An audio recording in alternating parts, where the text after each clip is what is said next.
Welcome to 216, a Link to the Past randomizer podcast. I am your host, Fear Agent. Today on the show, we got Matt7898. Great conversation. We'll get to that. Got a lot to get through before we get to the interview, so let's hop into what's going on. Cross keys top 16. So we have most of the top 8 already locked in. Wall kicks versus Goomba. Wall kicks went 2-0.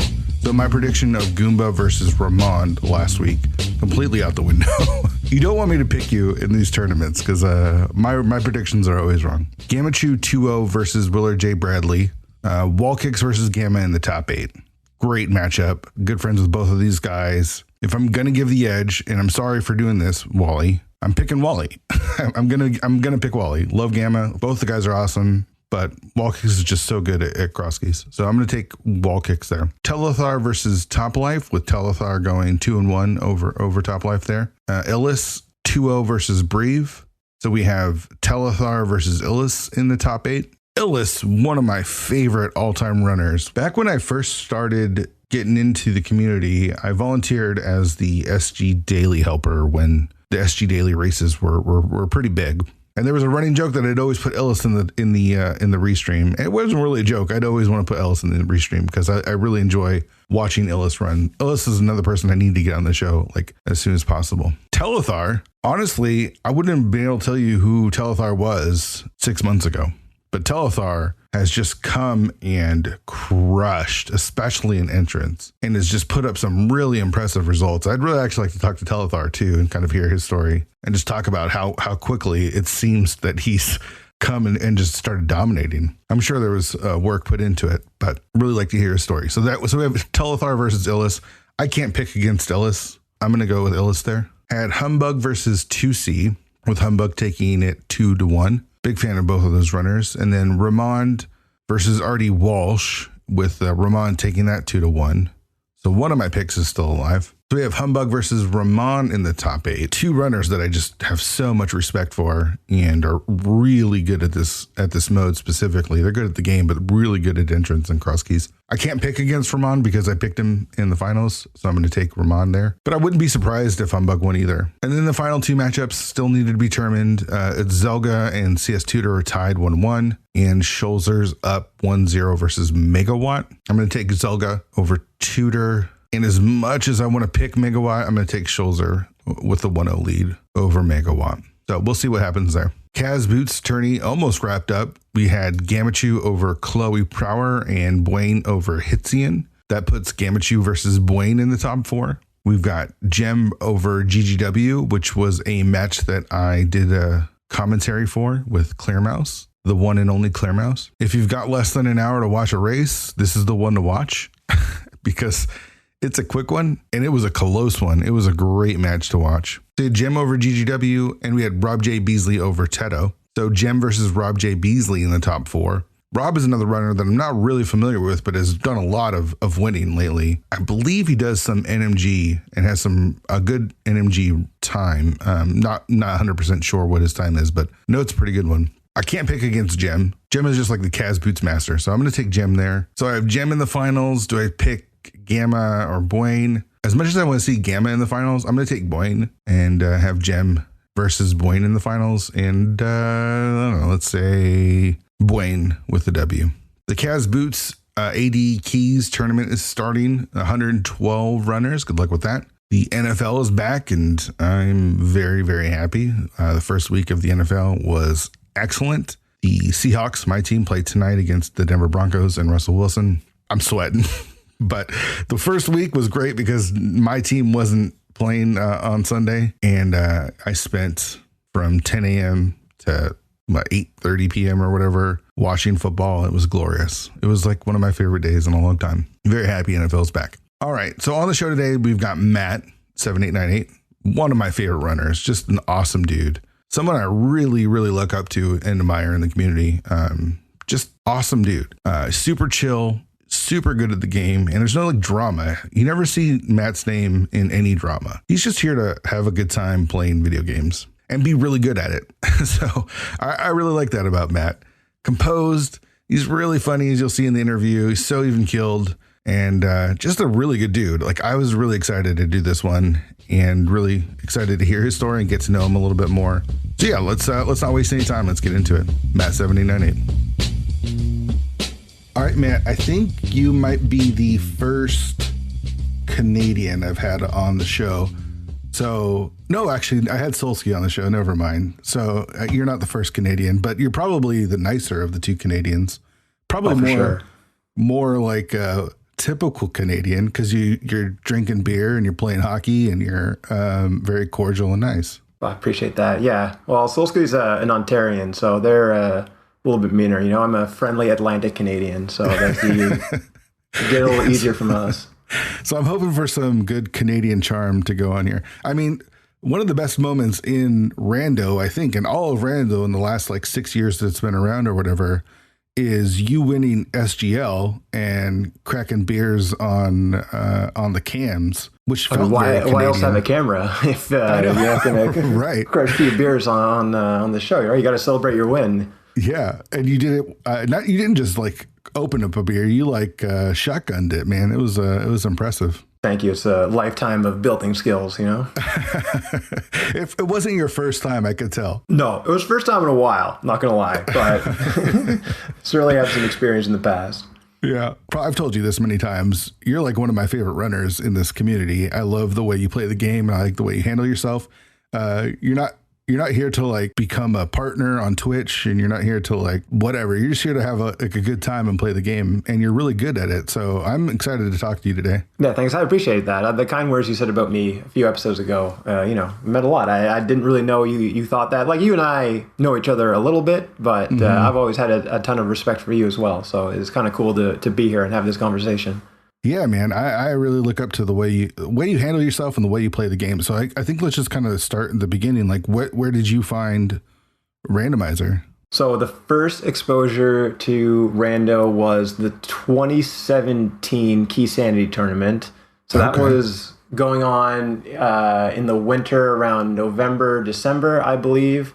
And so when I was home for Christmas, I took a look at what the requirements were, downloaded an emulator, and I just started kind of playing seeds on my own at night and was just trying to be able to beat the seed.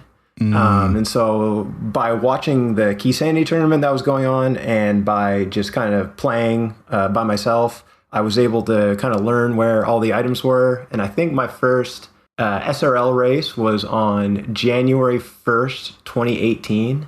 So that was like a week before the AGDQ Andy Christos match. Oh, right. Yeah. So I'd played like one race, and then that happened, and I was kind of exposed to the community part then. I was like, this is like a real thing. There's hundreds of thousands of people watching this AGDQ stream, and there's like a whole community around this. And then there was that huge race right after that, which I played in as well. And that was kind of how I got introduced to everything with the game and the community. Mm-hmm.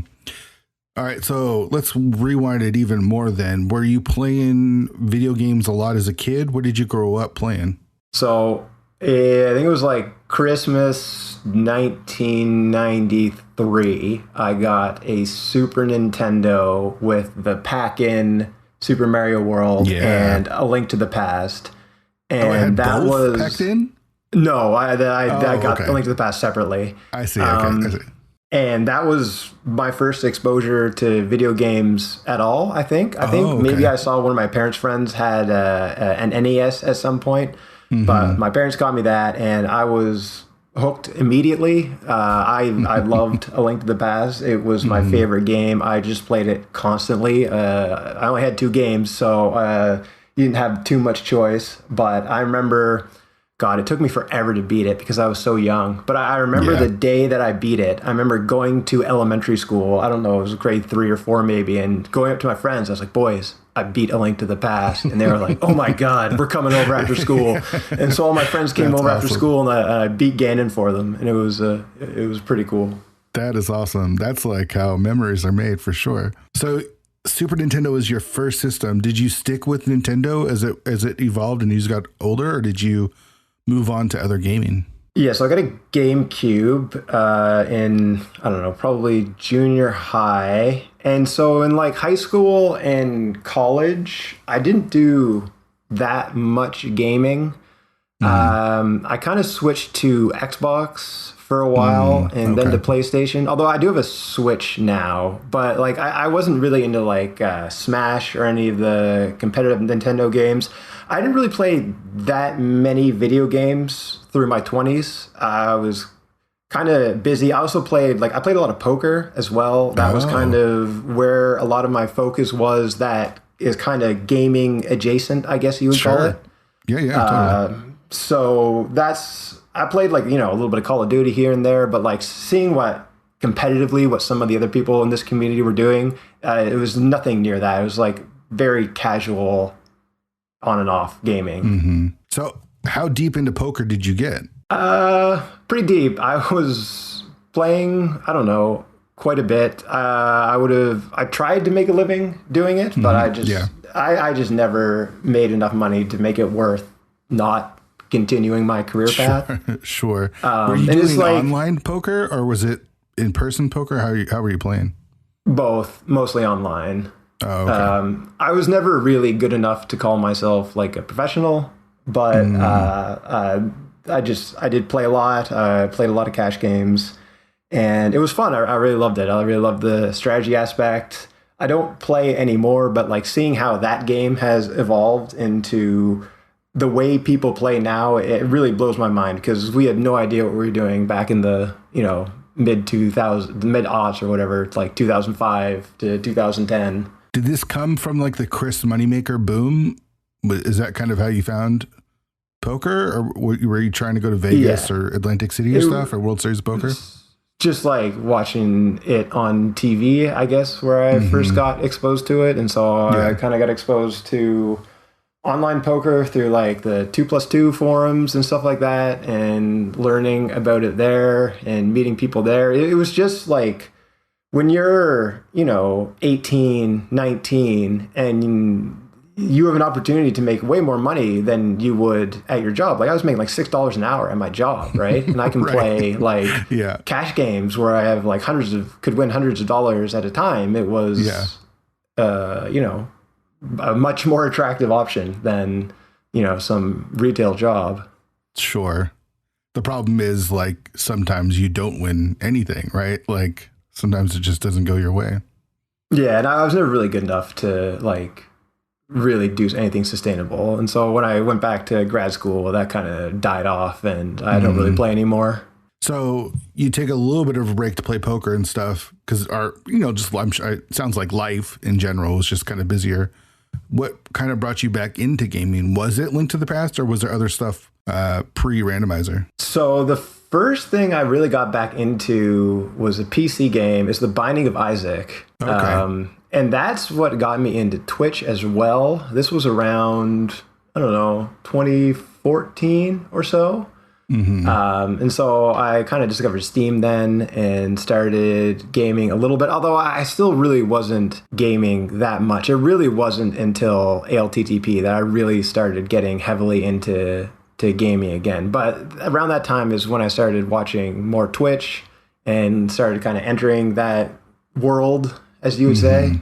Yeah. Was it The Binding of Isaac that was that you were playing that game? I don't really know anything. I've heard of the game. I don't really know anything about it. Is it an online game that you play with others or? No, it's just like a roguelike game. Oh, okay. So it's like a single player. And it was really nothing. I think I only have like 350 hours over, multiple years in that game, which seemed like a lot at the time. But when I look at how much time I put into this game, it's really doesn't compare at all. It's a blip. Yeah. So what was it that drew you to Twitch then? I just liked watching Twitch. I really liked gaming. I liked the competitive aspect of gaming.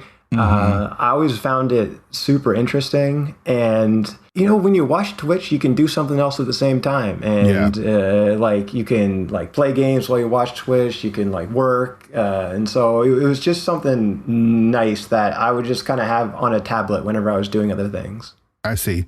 Was there a certain game that you were drawn to on Twitch? So first I started watching The Binding of Isaac. And then I started watching then poker streaming got pretty big. as well. I started playing a little bit of poker again once that happened. So I was watching that as well. And then I was starting to watch like AGDQ and things like that. I played a bit of Rocket League. And so I watched that as well. And then it was just kind of getting into ALTTP. Although, to be fair, the first ALTTP stream I watched was back in 2014. I watched like speedruns of it here and there, but I didn't really understand what I was watching, I don't think, looking back on it now. Yeah. And I wasn't really ever getting into it until Rando. But like I followed Zelda, I think, way back in 2014. But when you're watching those Zelda speedruns or any other game that's being speedran, you didn't draw you in, like to say, hey, let me check this out, or try to do some sort of speedruns?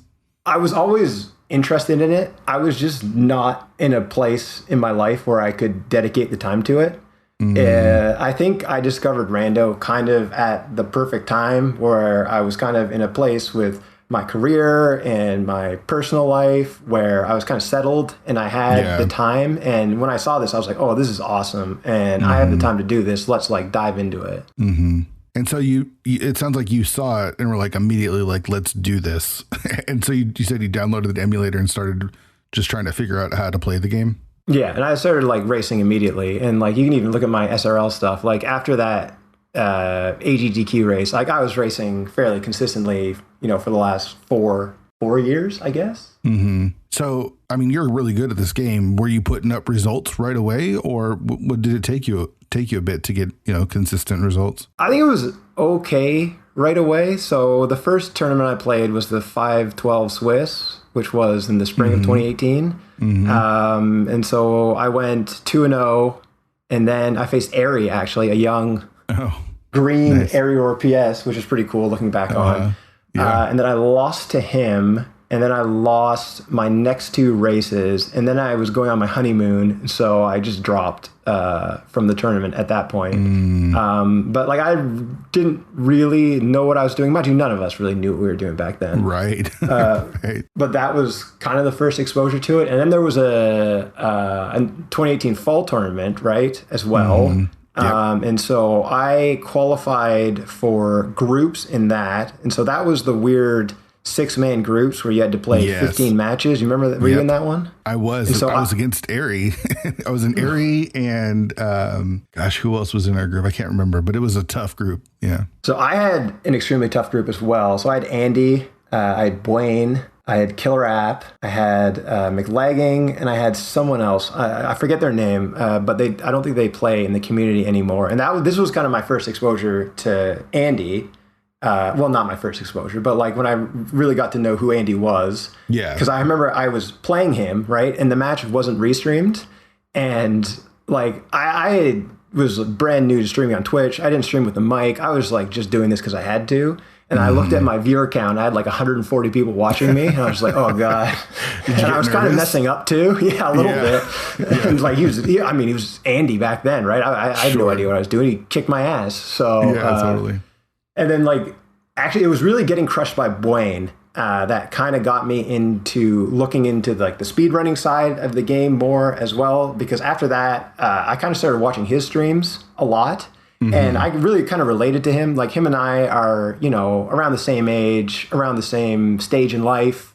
So like I kind of relate to him. And then watching his speed runs, I was like, oh, well, this guy moves so much better than everyone else that I see playing this game. I should probably try to do what he's doing. Yeah. That tournament was silly because you had to race 15 times, even if you were eliminated. Basically, do you remember that? Like you had to. I was eliminated very quickly, so I had to do a lot of those races. Yeah, it was so silly. It was like a silly way to do a tournament. Obviously, the admins have learned since then, but you had all these like crazy modes, and you had to do all these races that had no real impact on a lot of what was happening. It was a silly tournament, but yeah, and that was my strategy in that one. I was like, all these guys are better than me. I'm picking swordless inverted every time, and I'm just going to practice the shit out of hammer blind. And that was what I tried to do, and it did not work at all. It did work.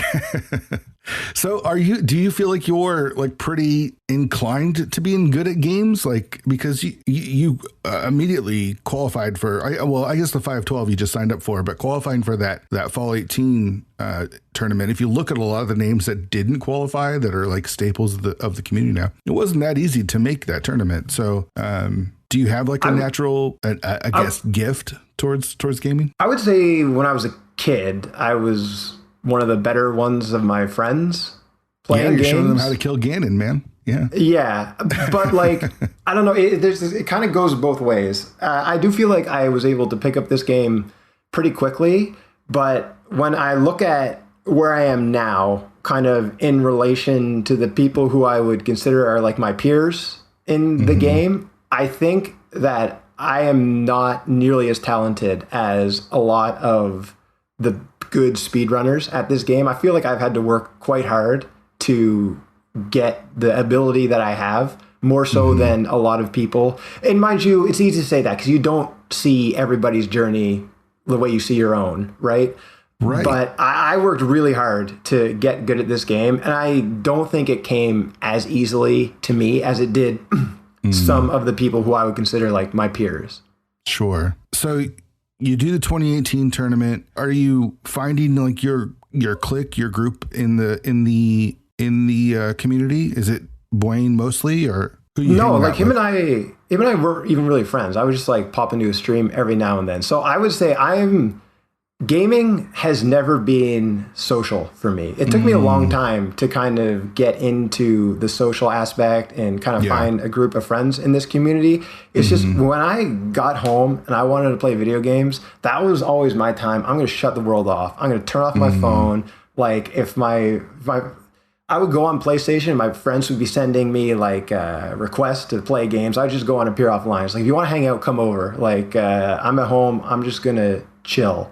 And so, like, I don't know, I'm a pretty social person, but I'm also extremely introverted. And so I like hanging out and socializing with people, but it takes away a lot of energy from me. And I need that time to recharge, and kind of playing video games was always that time for me. And so it really wasn't until fairly recently that I kind of started, kind of after SGL even, like hanging out with people a lot more. Yeah, I remember when you ended up joining the league, I think it was kind of like, I felt like I kind of was a matchmaker in that process of getting you with people that were closer to or similar, skill sets. Because it always surprised me that you didn't have a team, because it didn't feel like you were a part of like a community, really. Like, I think this is why it's really interesting to hear your story, is because I always wondered why isn't Matt hanging out with more people? But I see now that you're using it as a way of like escaping people almost, right? You're using it as a way to recharge your batteries or whatever. Yeah. And like over the past, few years, a lot of people haven't been, myself included, doing a lot of socializing with their friends, because you can't. And I did kind of after SGL, like starting to grind NMG and stream with a mic more. Like I kind of met people like Dante and Airy and Shady and Relkin, and kind of became friends with them. And that's kind of the crew that I've kind of fallen into. And then there's like the POC Championship Discord as well. Like when Ack invited me to that, I kind of started like posting and hanging with you guys a little bit. But other than that, I haven't been, like you said, like you and I, like we've always been cordial, but we don't really know each other that well. And it's kind of mostly because I'm not the most social, like Discord posting person. Sure. Yeah. You're also not like going into chat and like hanging out and like just chatting away, and you know what I mean? Like I'm not one of those people either. Like I'm not, I actually don't like watching the game all that much. I like to pop into people's chats every once in a while and kind of see what's going on, but I don't watch a ton of streams. So it is a little bit harder to be social when you don't feel like, chatting in Twitch chat or Discord or whatever. Yeah, exactly. So what was it about SGL? That was 2019, right? So you went to SGL. I think you're the first, again, maybe Solsky talked a little bit about SGL, but you were in attendance for that first SGL and only, no, I guess. I did not go to SGL 2019. Oh, you didn't? No. Okay. I wanted to go to that, but it was, it sucks because I had like this work thing and I was like, I could probably get out of this, but I'll just go next year. And then And then 2020 happens. Yeah, next year didn't happen. Yeah. Are you planning on going to this year's 2022? I'm going to do everything in my power to get there. I think I will be there. The fact that I won is I feel very obligated to go. And I want to go. But like my family situation, like I just had a kid, which makes things obviously more challenging. Sure. And so I'm doing my best. I think I will be there. Mm-hmm. Well, let's talk a little bit about your run through SGL. That was 2020 or 2021? 2021. Okay, so that was the SGL CAS boots, right? Like they had their special. It was supposed to be hard mode, like a version of hard mode.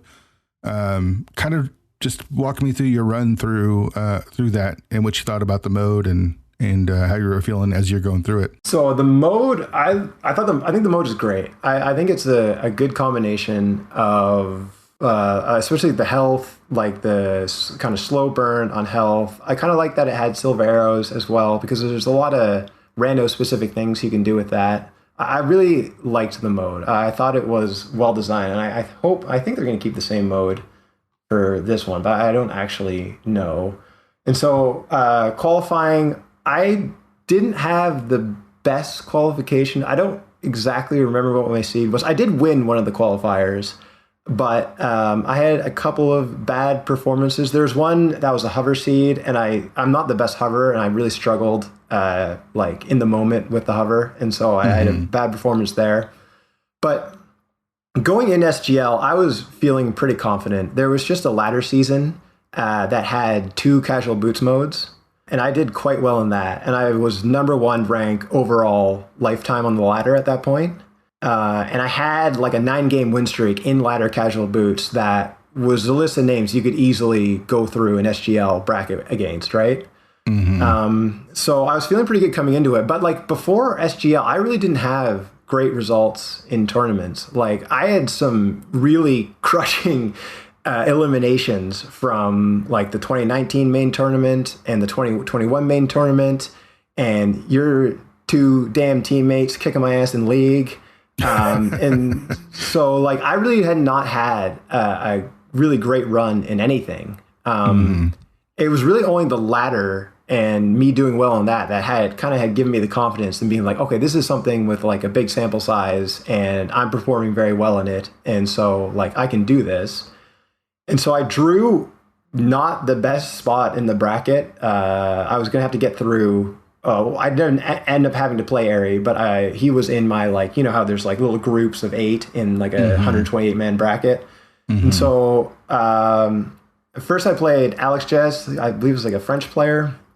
And then I had to play Hayfield Bay in my next match. And then T-Stew in the round of 64. And that match against T-Stew, that really came down to just a coin flip. We were both looking for the hook shot, and he went into swamp for it, and I went into like some North Dark World checks, like graveyard ledge that we both hadn't checked yet, and that is where the hook shot was. And so that was just basically just a 50-50 that I won. And then we get into the top 32. I played Thelane in the top 32. That was a pretty close match as well. And then I played Skipsy, who I think has made a bit more of a name for himself now. He's like a 125 NMG runner, good player. And in that race, I hard blast locationed the Fire Rod on, was it Bumper Ledge? Were you, I remember Ack was doing a stream of that race. Were you in the commentary for that? I think so. Because you guys really knew, familiar. You guys knew where it was. And I like went to Bombo's tablet and I got the cape. And then there you could see Ack being like, he's going to remember that he never checked Bumper Ledge. And you could see the look on my face. And I was like, oh, I didn't check Bumper Ledge, did I? And I go to hard last location and the look on my face was just like devastation. I was like, oh, we're done. See you later. Yeah. But Skipsy had his own issues in that one. And so then we're going to the winter semifinal. I don't know if you remember the Willard J. Bradley Vortex of Doom drama that happened. Oh yeah. With so I was waiting to play the winner of that race. So when all that was going on, I was like, oh, what the fuck? Like, come on, I want to get these matches over with. And like I remember at the end of that race, after Vortex won, I posted in Speed Gaming chat. I was like, I wish I could unwatch this race because of how like ridiculous the ending was. Sure. And then the result obviously ended up getting overturned. And so I played Willard in the winner's semifinal. And then I had to play Ack in the winner's final. And that was another really close race. If Ack had just gotten that pod hover, I think he would have beat me. And then I played Blaine in the grand finals and kind of got routed the seed a little bit. And just the order that he found the items just kind of screwed him pretty badly. So tell me how you're feeling when you win this, because this is a cash tournament, right? Like we talk about the main tournament, we talk about the league, we talk about all this other stuff that happens, cross keys tournament or whatever. You get nothing out of those, right? You get prestige or whatever. You get maybe your name in the game somewhere. This one, you walk away with a couple bucks. How are you feeling? And obviously you probably don't need the money or whatever, but like, you're not going to say no to, I don't even know how much you won. Like, was it a couple grand or something? How were you feeling in that moment? And you know, what was going on in your head? Like, yeah, it was awesome because I'd put so much work into this game and had really, really mediocre results based on how I felt my skill level was. And to finally have everything all come together like that, I did play quite well. I mean, I can look back on it now and see how much better I've gotten and criticize myself, but I really held it together throughout that whole winner's bracket, right? I didn't lose a game. I didn't make any big execution mistakes the entire tournament. I was like, I finally fucking did it. Like, nobody's guaranteed to win one of these things, right? Yeah. There's only one main tournament a year. There's only one league a year. There's only one SGL a year. Maybe you can add the Cross Keys tournament in there as well as like big events. But like, you can look at a lot of the runners who are amazing, better than me, that haven't won one of these things. And it was great. And it like vindicated all the work that I've put into this game. And and the money wasn't bad either, right? And when you convert it to Canadian dollars, it was like, I don't know, close to $3,000, which oh wow, yeah, you can't, it wasn't too shabby at all. No, exactly. Yeah, I mean, and it's like, oh yeah, not only did I win, I won the one tournament that actually has a meaningful prize, right? Like totally. I get all the money back that I put into buying Super NTs, the FX Pack Pro, even my computer basically was all paid for by that. Mind you, I did give a lot of that money away in gift subs because I did feel kind of guilty being like, why is it me who wins the one thing with... Really? You feel guilty? Yeah. A little bit. Must be because the Canadian nature of you. Dude, there's so many great players. And like, it's just like, you get nothing. Like Dante wins everything. He gets just nothing. Like pat on the back. Here you go. Yeah. Like, you know what I mean? And like, just to win the one meaningful thing. I don't know. So you talked about some of the other results in the past. Like, so you feel like you crapped out a bit in tournament settings? Yeah. So like the 2019 main tournament, I was feeling pretty good going into that. I wasn't quite, one of the top tier runners, but like I certainly felt like I was good enough to make a run. And I played Yagamoth in the round of 64, and I was miles ahead of him. But I needed a sword, and there was no sword in GT, and I finished GT, and it just took me forever to find a damn sword, and he ended up beating me. And so going out like that really sucked. Yeah. And then there was the 2021 main tournament. So I, again, qualify okay, go into groups, 4-0 the group, including 2-0ing you. Thank you. Then you're welcome. So one of my favorite moments was calling you out before our race. Do you remember that? I don't. It was a stream on Speed Gaming 4, and I saw that you were in the chat, and you had just eliminated us from League for what was it? Yeah, because it was, what was it, League Season 3, I think? Yeah. I think we played each other the final week. It was like exactly. the co-op randomizer or something like that. And we both had the same record, and we were both fighting for the last playoff spot. Yeah. And you guys just shit on us. And in the last race that we had to win, it was me and Fry against Gamma and 1UP. And it was one of the, those co-op seeds where like one person gets way far ahead and they have to make all the decisions. And like, it was me who got way far ahead and I messed up. I did not make the right decisions. And I felt so bad for, because it was like, Fry's such a nice dude. And at the end of the race, I was like, I'm sorry, man, I fucked up. And he was just like, it's okay. But like, that was the one time I could hear his voice like, yeah, you fucked up. So you called me out? Yeah, I will find the video and I will send it to you. Okay. You were in the chat. And I was like, listen, Fear, you don't got your teammates to help you out this time. Like, I'm going to get my revenge for the league. Nice. And you sure did. You took 2-0'd me. And so then we get into the round of 64 and I have the 8 seed and I end up getting Illis, who was like the 50-something seed, which was a horrible matchup. Like everybody around Illis that I could have gotten was a much easier matchup. I mean, Illis is really good. Like you wouldn't consider him like that low, right? Like Illis is a really good runner. Yeah, and I lose 2-0 to Illis, and the combined time from both seeds and me losing was 36 seconds. So I got fanfare sniped twice. And that was like kind of the low point of me playing rando because like I had really put a lot of work into it at that time. I got a 125 NMG time, which is, fairly respectable. And I put so much work into it. And like that was still kind of pandemic here where there wasn't like a lot of stuff I could do. I used to get a lot of my competitive stuff out through playing sports and stuff like that. And I didn't really have that anymore.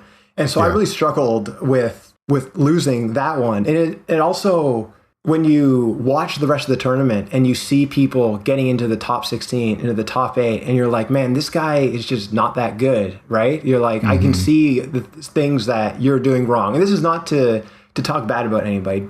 People have different priorities with the game. They have different amounts of time. Yeah. But when you see play that you're like, man, come on. And like, I'm getting eliminated twice in a row in the round of 64, and I see this garbage happening in like the top 16 or whatever, it kind of sucks.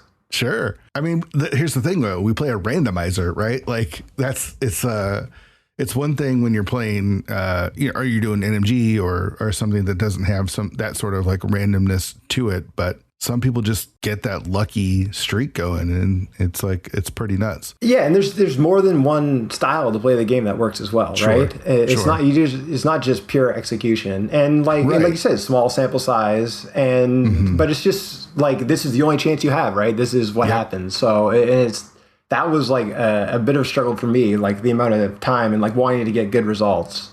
Yeah. So then you come to SGL 20 or the SGL live that you win, and it sort of like validates those feelings, right? Yeah. I mean, this is like what Wally said, right? Like Wally's like a cool, calm and collected guy. He's like, yeah, well, winning does that to you. And like, it kind of does, you know what I mean? And I'm not allowed to complain at all anymore because I won all the money and like, so I can't really ask for anything more. And even in this year's main tournament, I had a pretty damn good run in that as well. And so like the better I got, the more kind of success you have in these tournaments. Like even the 80 Keys tournament, which I don't really play, I made the top 16 in that as well. So lately my runs have been obviously much better.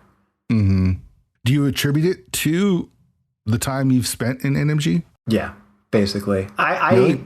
It's partly that. I believe I had quite a good play style as well around that time for modes like casual boots. I watched a lot of Bwayne. I watched a decent amount of Gem. And if you watch the way those guys play, I really think that they have such a good level of aggression. The way they route and learning from them, and even a little bit of Gamachu as well. Although it's tough to emulate Gamachu, no matter who you are. But like just watching the way successful people routed and trying to incorporate some of the things that they were doing into my own style. Like, I think I'm not as good of a random player now as I was like back in the fall, just because I was playing so much and I really I think I had like a good style and level of aggression. Maybe I was being slightly too conservative, but like it was partly that, and the other part of it is like pure execution for sure. Mm-hmm. Well, can you tell me a little bit about your style or the style that you've kind of co-opt from those runners that you were talking about? Because, on the show, we've never really broken down gameplay, but I think this is really interesting because, one, I need to learn. And two, I'm just curious as how you perceive your style of running compared to maybe some of the other ones. It's like you obviously need to skip things. And when we're talking about style, like picking your spots is something that is kind of difficult to do and difficult to explain. Sure. But like things like waiting until the mid to late game, right? Being basically semi-thorough throughout. Although I would often do things like skip the Eastern Palace Big E chest or not go to Skullwoods or something like that. Mm-hmm. But like maybe trying to delay some of the tougher decisions like a left side swamp or something until a bit later on when you have a bit more information and you can be a bit more strategic with what you can skip with what you have left. Because if you're like, this is very difficult to explain. If you're going to Swamp missing like 7 items, it's really tough to be aggressive. If you're going to Hera missing like 7 items, it's really tough to be aggressive. So just knowing where you can be aggressive and taking those chances and trying to do it in a way that is going to screw you the least amount is kind of the best way I can explain it.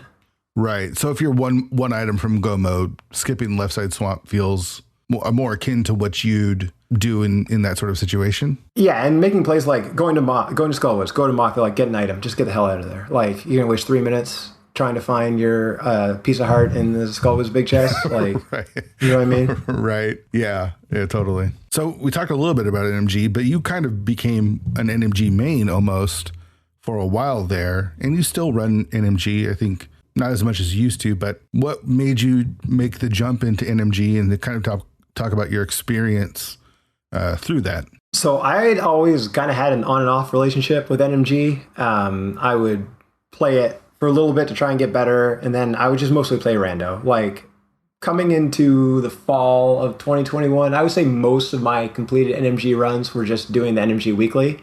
But after SGL, like I talked to Ari a little bit and he was like, you should really try to get 124. Like, I think you can do it.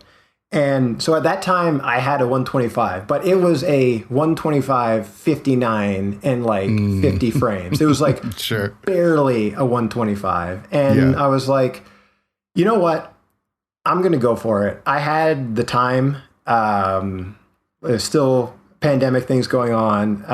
My wife was pregnant, so she was kind of asleep a lot, going to bed early, and we weren't really doing anything social, just try to be safe. And so I was like, you know what, I'm going to go for it. And not only that was that, like, I'm going to stream every single run as well, which I didn't do in the past. And I'm going to turn my mic on and I'm going to like actually do it because I really enjoy watching NMG, and I watch a lot of people's grinds to get to some of these times. I really enjoyed watching it. And I was like, you know, I want to contribute. I don't care if anybody wants to watch it or whatever, but I just want to contribute something to the NMG community, which I know that sounds kind of weird, but like, just like put some content out there because I've consumed so much of it.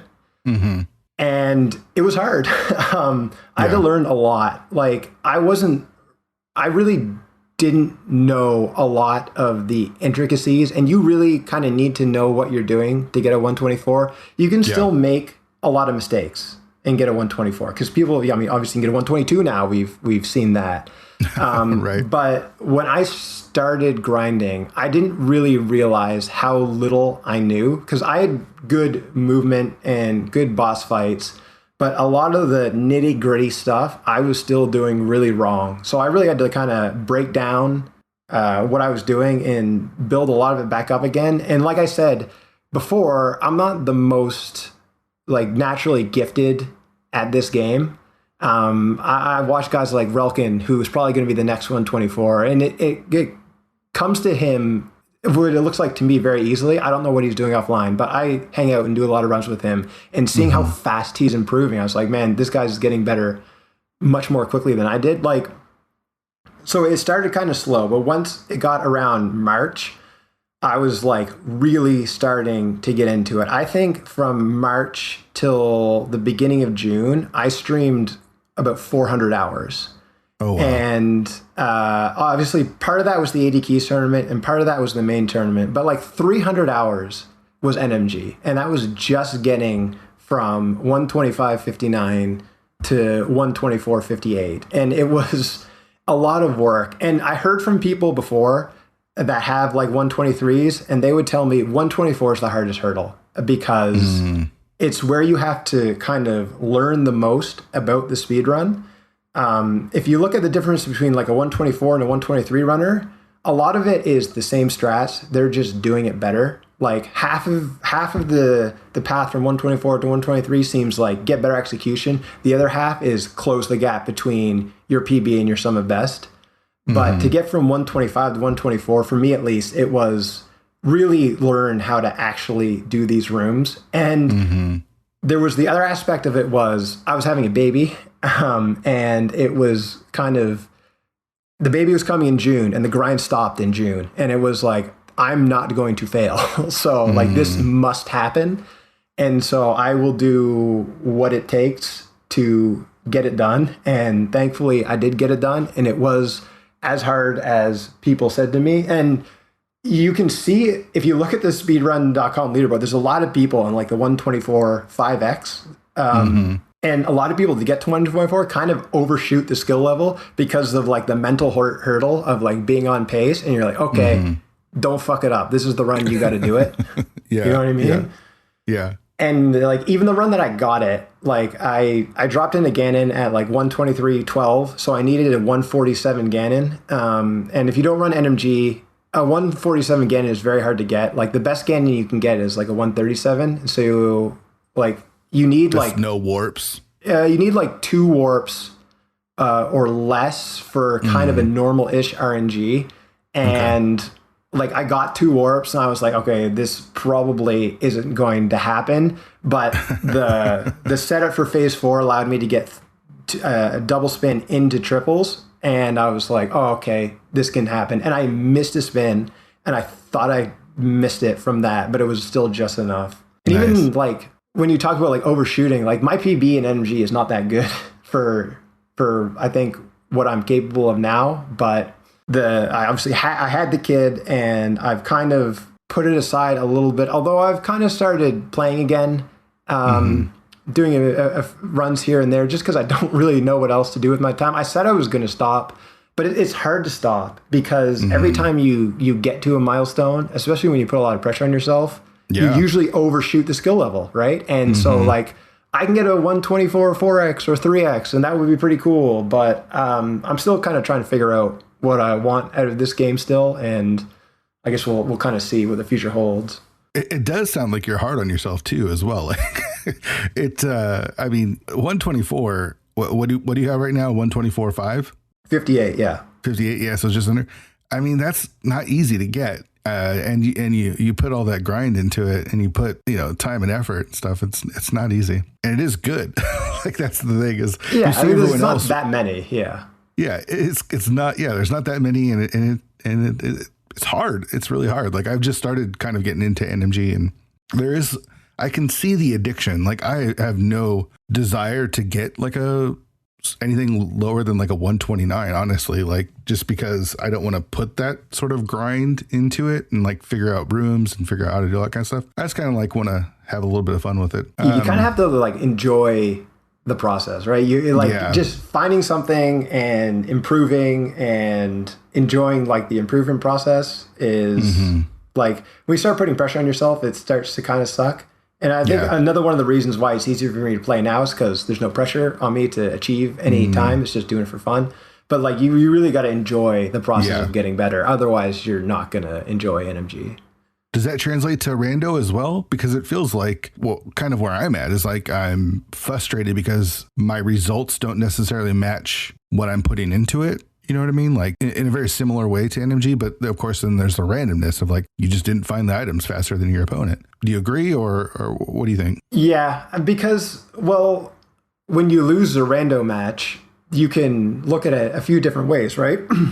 Like I get tilted, like you like to talk about tilt. I certainly get tilted at times when I lose rando matches, but like you can look at like what your opponent did and the variance in the game, and you can blame it on that. And sometimes that is the reason why you lose. But you can also look at what you did and try to improve your own game. And that's kind of the same attitude, because in NMG, most of the things are your fault. And in Rando, there's usually always something that you could have done better that potentially would have changed the outcome of the race. Now, like, I see you like to play a lot of cross keys. I'm not the best cross keys player. It feels like single decisions make massive differences in cross keys, more so than other modes. So I think kind of from that perspective, it'd be a little bit easier to blame the game, and you might be right about that. But like, I don't know. I always try to look at like what I can do better, and it's not the easiest thing to do. Like, like when I talked about losing in the 2021 main tournament in the round of 64, like, man, that was shitty. Like, I felt terrible. Like why am I wasting my time with this? But like, I always try to turn it into something positive, and that's obviously not the easy thing to do, but it's kind of the approach that I had that worked. What about your experiences in the league? How have those gone? Because those are different, right? Like, everything that you're talking about is all you. It's the grind you put in or the time that you put in. But when you have a team, you know, things are a little bit different. You mentioned a little bit with that game, or the last final game of the season against a superior opponent. And losing, but I see how it is. Okay. Notice that you were in an ear of the race. Is that? I know, that's what I'm saying. I was not a part of it, so I could say that. So, what was your experience with the league, and how is that same or different, or just what are your thoughts there? So the league is like a kind of a different beast. So league is never something that I really put a ton of myself into, I don't think. I like my teammates and we had a good time, but I really enjoyed like the solo process of this game a bit more. I'm not the biggest co-op person. I feel like this is the complete opposite of what everybody else has said to you on this podcast. Yeah. But I just joined the league to be able to get more competition. And like you said, it was you that messaged me and you're like, you should make a team. Like, I didn't put my team together. And then like when I put together, I messaged Salty Fry, who I'd never really talked to before, but I always really respected. And he joined, and he's a cool dude. And, you know, we got to know each other a little bit. And then Demo as well, who's a super nice guy. And like, we had a good time, but I don't know. I never really felt like I put everything I had into league. It's hard, man. The time commitment to like practice and like do co-op stuff. It was just a little bit too much for me, I think. And I just kind of wanted to focus on the more individual side. And we did okay. Like, we had 2 good seasons where we were very much in playoff contention, and we would just lose to fucking Gamachu, and then it was over. But I still surprises me that you guys never made the playoffs. Like, it was surprises you, the team that eliminated us twice. I feel like you could have made the playoff very easily. But I mean, we're just chumps. You should have put us down. But yeah, I get what you're saying. Like, it's a different beast. And it sounds like, and this is one of the reasons why I've kind of looked up to you and respected you, is it feels like when you do something, you don't half-ass it, right? Like, you put all of yourself into it. And I think that's where the tilt can come from, right? Is you put so much time and energy and effort into it. You're not just like, it doesn't sound like you're doing rando just because you want to do multi-world. You know what I mean? You're not doing multi-world. You're not doing like the casual stuff. You're doing it because of competition, right? Yeah, I like to compete, and that is what I want to get out of this, and that's what I enjoy. And so like having an aspect of it, which was league, which like I'm obviously doing my best and I want to compete, but it's not something I'm like putting everything into. It just kind of, you know, it was fun and I liked it, but yeah, we are not coming back for season 5, which is kind of sad. But I think both me and Fry had stuff within our life that I think is going to prevent that from happening. But I still enjoyed it. I love what you've done. I think it's probably the best thing that's happened to this community, but it just wasn't exactly my thing. Sure. I don't know if I don't know if I agree. I think the latter is probably the best thing that's happened to this community, but I will gladly accept your your words. So as far as like the social aspect, you ended up joining the council, right? Yeah. So how did that come about? Because that doesn't seem like something that would really be in your purview, honestly. Like if I was to say like, oh, where do you see Matt going? Like, oh, the council. So are you still on the council? Yeah, I've been on for four terms now. I applied to the first one, but I didn't get picked because nobody really knew who I was. And I think I applied for the second one too, but again, nobody really knew who I was, so I didn't get picked for that either. So like, do you remember back in what was like the summer of 2020 when like you and me and Ack and P Flan were playing Among Us and just like hang out? Yeah. And from that, I got to know P Flan a little bit, who was on the council. And when he was leaving, he sent me a DM and he was like, listen, like, because we got to know each other a little bit. We talked a little bit. And he was like, you should really apply for the council. And I was like, okay, fine. I will apply. And then I got on. And I'd always kind of wanted to be on it because, you know what? I feel like everybody from the council was like, I don't like the whole cheating aspect of it, whatever. Like, no, I like hunting down cheaters. I enjoy it. I like when somebody, when we get that ping from that council inquirer and he's like, I got a VOD for you. I'm like, excellent. Let's deep dive this. Like, I like the aspect of watching somebody's gameplay and using like this wealth of knowledge I have gained from all of my years playing the game and taking that and trying to figure out whether or not somebody's playing honestly. Like a lot of the rules and glitches stuff, I'm not as interested in, but I do enjoy. I feel like I'm the only one, but I do enjoy sounds like it. hunting down cheaters. You're the first person that I've heard say like, oh, you know what? I like the cheaters aspect, which you've had to do a couple of times on your terms, right? Yeah, there's been some real interesting. You know, the Scarlet investigation was obviously really interesting. I don't think I'm supposed to talk too much about like what exactly goes on, but certainly what's the worst that's going to happen, right? They kick you off the council. True. Yeah, Dante, I'll get a message from Dante when this thing comes out. Like, I'm sorry, you've been banned. I don't know. So when you joined the council, was it that like you want to help out the community in that sort of way? Was that kind of your goal? Yeah. So I kind of wanted to do something to contribute. Because I felt like I hadn't, like I do like some commentary here and there, but that's not really that much. I'd never done any admin work. And like I joined all these tournaments, right? And there's all these people working so hard on them. And I was like, I do want to give something back. And this is something that I might enjoy doing. And is a way that I can kind of contribute in like some admin type role and, you know, give a little bit back to the community. Mm-hmm. Have you enjoyed your time on the council? I mean, I'm guessing yes, since you're still on it after 4 terms. Yeah, I like it. I think we've had really good groups. I think because you were on it near the beginning. I think some of the groups near the beginning had some issues that no longer exist on the council. I feel like the groups of people that I've been with, it's all been very cordial. Like not everybody always agrees on everything, but you know, there's not a lot of inside council drama happening like I hear about there may have been in the past. Yeah, I think that first season, especially, or the first term or whatever, had a lot of strong personalities. And you when you get a lot of strong personalities in the room, they kind of tend to clash a little bit.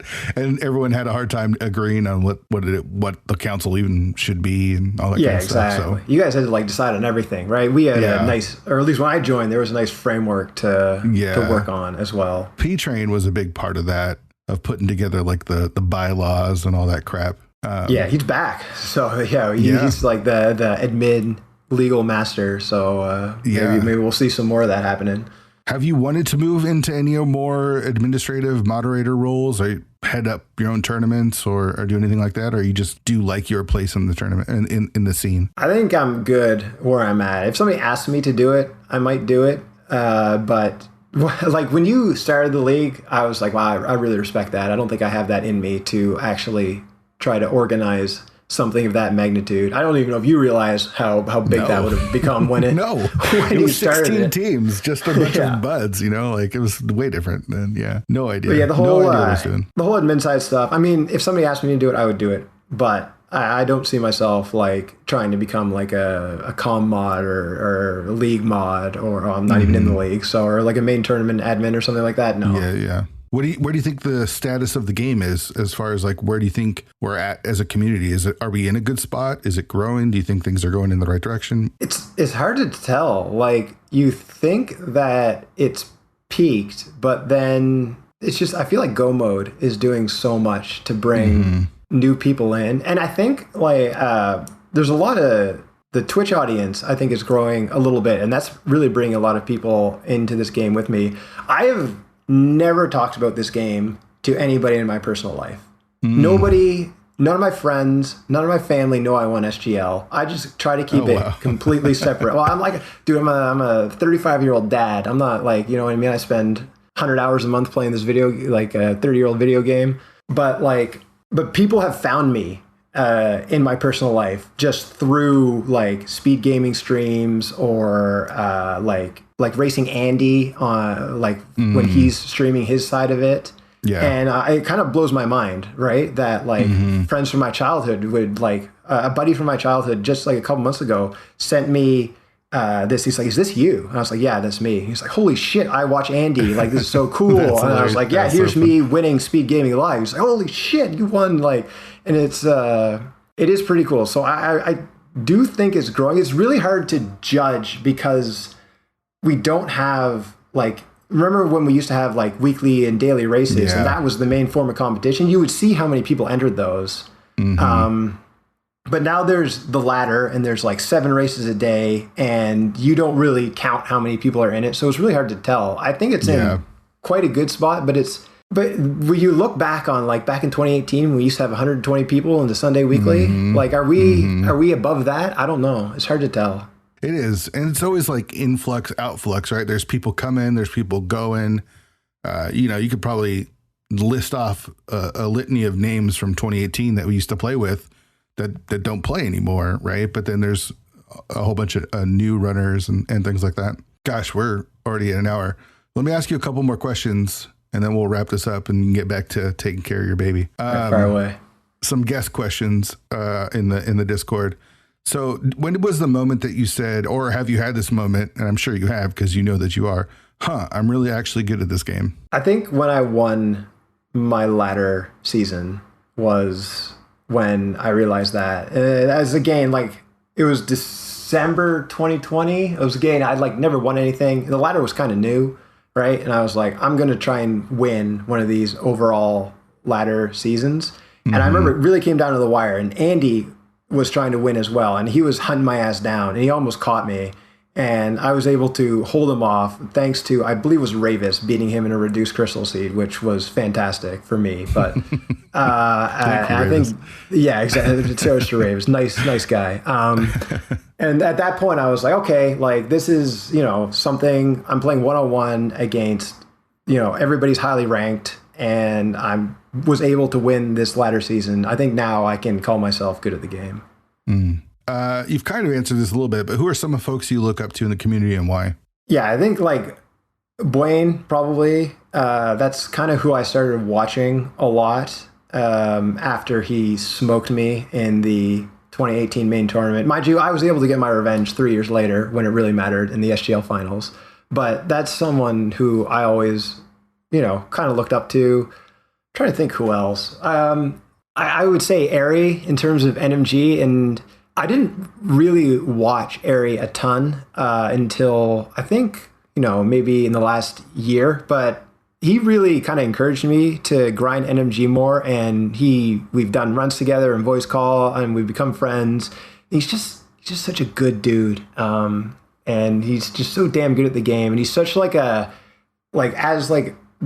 he was the world record holder, he was such like a great ambassador for like the speed run. And I was, dude, when he got that, dude, I shed a tear. I was so happy for him. So I would say like Ari as well. And there's guys like Zelga who I've watched a lot as well. Like people who were really good when I started and who kind of have continued to be good. And a lot of these people have now like become like my peers.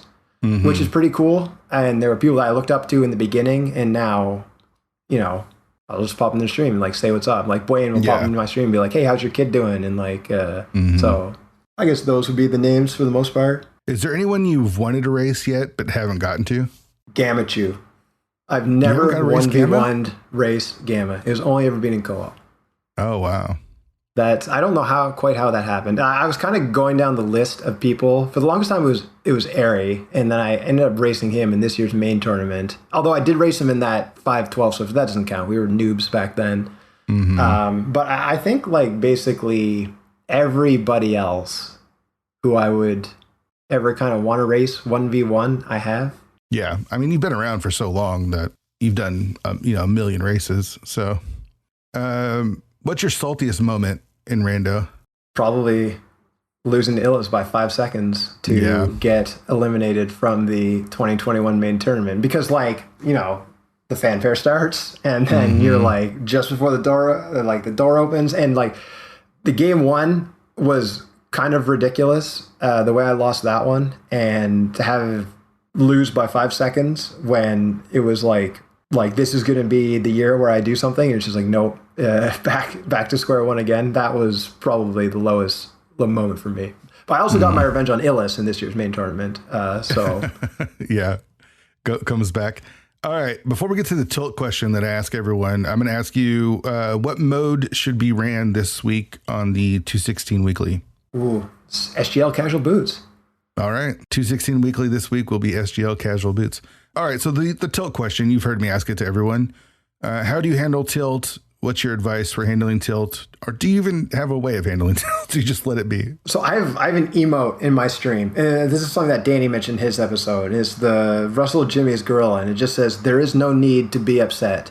And that's kind of how I handle tilt. When I start getting tilted, on stream now, somebody will post that in there and I will be like, you know what? You're right. There is no need to be upset. We're just playing video games, trying to have fun. But like, you shouldn't feel bad about getting tilted. Like you have a hobby that you're very passionate about. I know, Fear, you were kind of saying like you wanted to seek therapy and you were embarrassed about it. But like, you shouldn't be embarrassed about it. You should be grateful that you have something that you're passionate about and that you want to be competitive in. And of course you want to be good. And when the results don't go your way, then getting upset is fine. Just so long as you either try to turn it into something positive and like, how can I use this to get better? Or you have a way to not let it affect your personal life. Yeah. Getting tilted, there's nothing wrong with getting tilted. There's nothing wrong with being passionate about the game. But figuring out how to handle it is something that I think we've all struggled with. It's something that I've struggled with in other aspects of my life. I talked about playing poker as well. Tilt is a very real thing in that, especially when your rent is on the line. And so like I'd kind of been able to get used to some of the mental game aspects through that. And I've been able to bring some of that into, I hate the game style comparisons of poker to Rando. I don't think they're that comparable, but the mental game aspect of it, I think you can take a lot. You don't compare Rando to poker? How come? No, I think they're very different. Poker is a game of information and like information about your opponent. And in Rando, you have no information about your opponent. And I think that's kind of the crux of why the two games are very different. There are concepts that need to be applied to both games. Things like variance is a thing in both games. But like, dude, the skill edge in Rando is so much higher than it is in poker that I think there's better comparisons. Yeah. Recently on the show, I talk about understanding, like originally thinking that my question about tilt was, how do I handle losing, really? Honestly, like that's kind of the question is like, how do I be okay with losing? And I think it's okay to be upset, right? Like it's okay to be pissed off that you lost. It's how you handle yourself through that, I think is the real question. Yeah. How do you, if you really want to talk about tilt, is for me, tilting is something that happens mid-seed, not necessarily after the fact, right? Like you can get upset after the fact, but like being able to keep your composure when things are not going your way is something that I struggle with a lot. And like you can go down the rabbit hole of like, oh no, this didn't go well. I better change my style. And like that is tilt. And that is what's hurting your results. Yes. Yep. In my mind, everyone God routes against me. In my mind, my opponent did everything right. right? Okay, oh, I should have gotten here first. I bet my opponent did, and now I got to do this because I'm sure my opponent did it. And then you watch back and like, no, you actually got it first or whatever. You know what I mean? Like, it's like you take yourself out of the game just by letting the game tilt you in a way that it doesn't need to. And you're looking back on it with so much more information than anyone would ever have as they're playing the seed. And it's just like, oh, he did this, but no, he's just doing the same dumb shit you're doing. Totally. And NMG is amplified even more, right? Like, you have a timer that tells you exactly how much immediate feedback. Yeah, and it tells you like, oh, you fucked this up, man. And then how do you take that and move past it and just keep on keeping on, right? Yeah, and NMG is like the whole run is just such a tightrope, especially the better you get. And like if you make a mistake and being able to recover from it is not easy. It's part of the reason why racing NMG is so much different than PB attempts in NMG. Yeah, right. Because you actually are going against someone else. So the timer doesn't necessarily matter as much when you're going against someone. Thanks so much for coming on the show and doing this. And, like you mentioned, we've known each other for, 4 years at least now, but have never really had a chance to just bullshit, right? Like, exactly. Hear your story and stuff. So I really appreciate you taking the time to sit down and do this. No, man, it's my pleasure. I love the pod. I've listened to every episode, and you're just contributing another great thing to this community. So I'm thankful for that. I loved having Matt on the show. I love to have his perspective because it's so like, I don't know, competitive. And I love that competitive edge. I'm not at his level, but I want to be. And I think that's kind of one of the reasons why I look up to him. He's got that competitive edge. He's like really good. I like the way he handles himself. I like the competitiveness that he has. And he's not a dick about it. He's really good and not a dick. I'm always a fan of people that are like that. So huge shout outs to Matt for coming on the show today. I really, really appreciated him being here. All right, so we got the 216 weekly with the mode chosen by Matt. It's the SGL Cas Boots mode. We'll be running that Saturday, noon Eastern, as always, restreamed over on my channel, twitch.tv/fearagent_. So anyone can join the 216 weekly. That's available to everyone. Thursday, we'll be back with Matt Cap. Matt Cap is someone that I didn't really know that well going into the interview. Really interesting dude, has a lot to say, and it was really great to hear his story. So you're going to want to check that one out. That's going to be this Thursday. Going to be wrapping up season 2 here in the next month. Not sure what season 3 is going to look like. I know I announced all the guests for season 2 at the end of season 1. Don't think I'm going to do that for season 3. Honestly, I'm not sure how I'm going to approach season 3. A lot of people I want to talk to. But yeah, we're hitting that back half of season 2 and should be a good time. Make sure you subscribe to the show wherever you get your podcast, Apple Podcast, Spotify. If you could leave a review on Apple Podcasts, it would really help out the show. Really appreciate that. 216pod.com has all the links you need. You can join our Discord there. And I really appreciate everyone that listens to the show. It really does mean a lot. Hope you're enjoying it. Love to hear your feedback. See you Thursday.